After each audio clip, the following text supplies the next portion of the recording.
Salut tout le monde, j'espère que vous allez bien. Aujourd'hui on se retrouve pour le troisième make-up spécial pour les fêtes, pour Noël et le jour de l'an.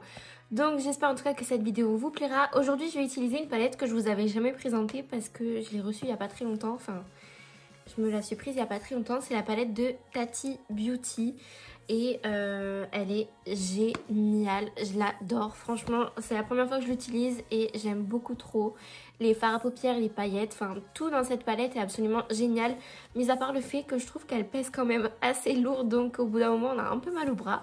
Mais ça c'est qu'un détail. En tout cas j'espère que cette vidéo vous plaira, si c'est le cas n'hésitez pas à la liker, à vous abonner à ma chaîne pour plus de vidéos maquillage. N'hésitez pas aussi à me retrouver sur mon compte Instagram, c'est Excella Makeup comme d'habitude.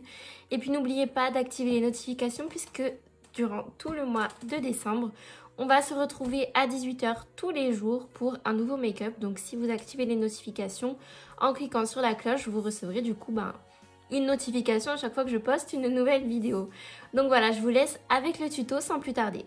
Je commence le maquillage en utilisant la teinte Poète en version mat que je viens placer pour commencer dans le creux de paupière. Vous verrez par la suite, je vais aussi la placer au niveau du ras de cils inférieur. Je vous conseille, moi j'ai complètement oublié, mais je vous conseille de faire votre teint avant de faire le ras de cils inférieur. C'est quand même beaucoup plus simple. Je passe ensuite à la teinte Memory, donc c'est la teinte noire en version mat toujours. Je commence par la focaliser au niveau du coin externe et au fur et à mesure, je viendrai l'estomper dans le creux de paupière. Et encore une fois, au niveau du ras de cils inférieur, mais vous l'aurez compris, c'est mieux de faire le teint avant.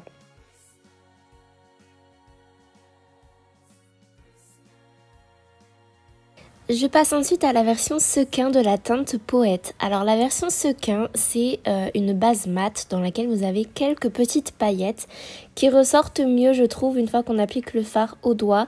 Et ensuite je reprends mon fard avec lequel j'ai appliqué le fard noir pour venir dégrader l'ensemble.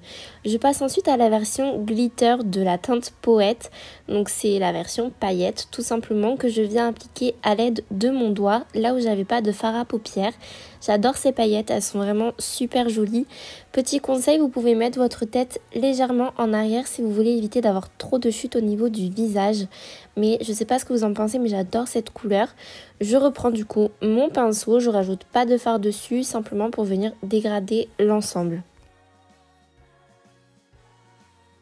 Je passe ensuite au niveau du teint et étant donné que je voulais un teint bien couvrant, je prends le fond de teint Superstay 24 heures de chez Maybelline. Moi je l'ai en teinte numéro 30 et je viens du coup l'estomper sur l'ensemble de mon visage à l'aide de mon éponge. Après vous pouvez aussi très bien opter pour un teint plus léger quand vous avez les yeux chargés. C'est à votre convenance. Moi pour aujourd'hui je voulais un teint plutôt très couvrant pour qu'on voit vraiment aucune imperfection et que le rendu global soit vraiment uniforme.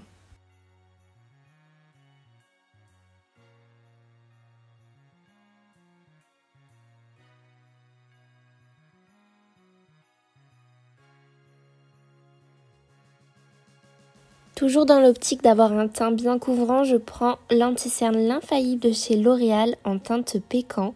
Donc c'est un anti-cerne que j'aime beaucoup, il est très couvrant. Je viens l'appliquer au niveau des cernes mais également au niveau des zones de lumière, notamment sur le front au niveau du milieu des sourcils, sur le nez et sur le menton, ce qui va permettre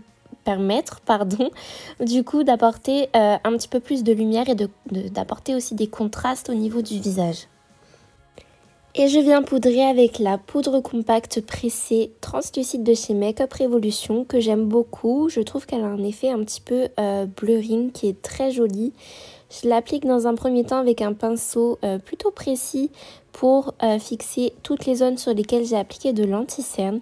Et ensuite, vous le verrez avec un gros pinceau poudre, je viendrai poudrer le restant du teint.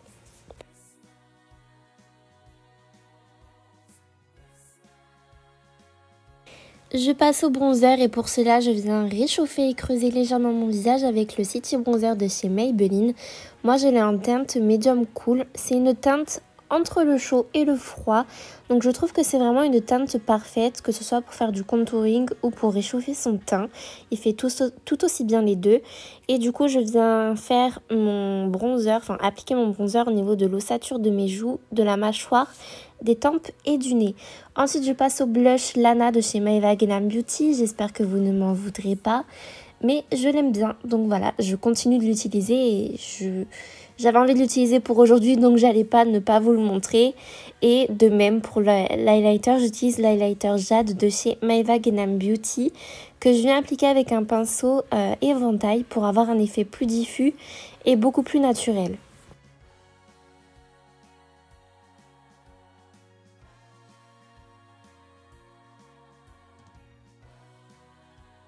Je passe au sourcil et pour ça, je l'ai fait exactement avec les mêmes produits que d'habitude, c'est-à-dire le Brow Ultra Slim de chez Maybelline. Donc ça va être un crayon à sourcils double embout. D'un côté, vous allez avoir le goupillon pour pouvoir brosser vos sourcils et de l'autre, le crayon rétractable qui est très précis, bien pigmenté, pas trop sec, pas trop crémeux. C'est un crayon, je trouve, parfait pour faire ses sourcils. Moi, vous le savez, je vous l'ai présenté je ne sais plus combien de fois maintenant. Je l'utilise vraiment tous les jours. Et vous le verrez par la suite, je vais du coup fixer mes sourcils avec le gel Control Freak de chez NYX Cosmetics. Si vous avez un petit budget et que vous souhaitez trouver un bon gel à sourcils, je vous le recommande, il est très bien. Ensuite, je repasse au niveau du ras de cils inférieur de l'autre côté cette fois-ci avec la teinte Poète Mat que je viens placer sur l'ensemble de mon ras de cils inférieur. Et par la suite, je viendrai du coup intensifier avec la teinte Memory version mat. Exactement comme de l'autre côté, mais cette fois-ci le teint est fait donc c'est du coup beaucoup plus simple.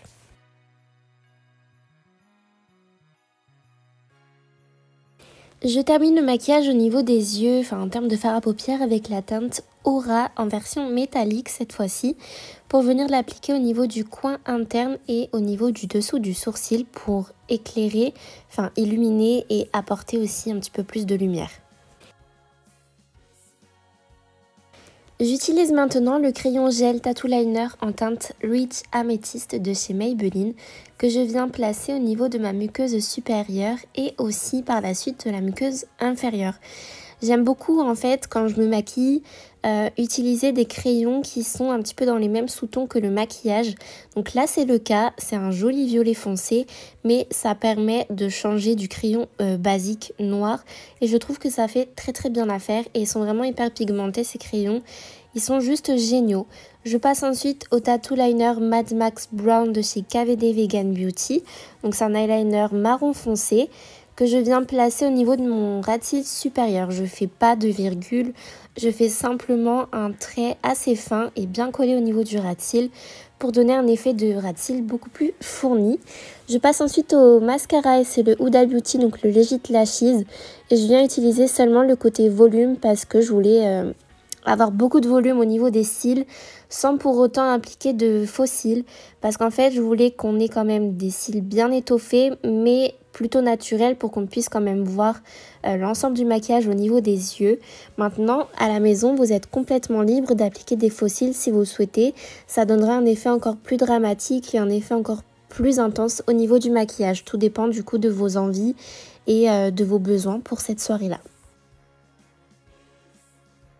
Et pour finir le maquillage complet, je viens prendre le Super Stay Matte Ink de chez Maybelline en teinte 65, donc c'est la teinte Seductress. Et c'est un joli nude qui je trouve se marie très bien avec le maquillage. Je viens du coup contrebalancer au niveau des lèvres pour avoir un effet plutôt naturel étant donné que les yeux sont très chargés. Et voilà! Et voilà du coup le résultat final, j'espère vraiment que ce maquillage vous aura plu. Comme vous l'avez vu, c'est un maquillage qui de loin on peut penser entre guillemets qu'il a été long à réaliser ou dur, alors que pas du tout. Franchement il est très simple. Tout le monde peut le recréer, il faut simplement bien estomper les fards entre eux.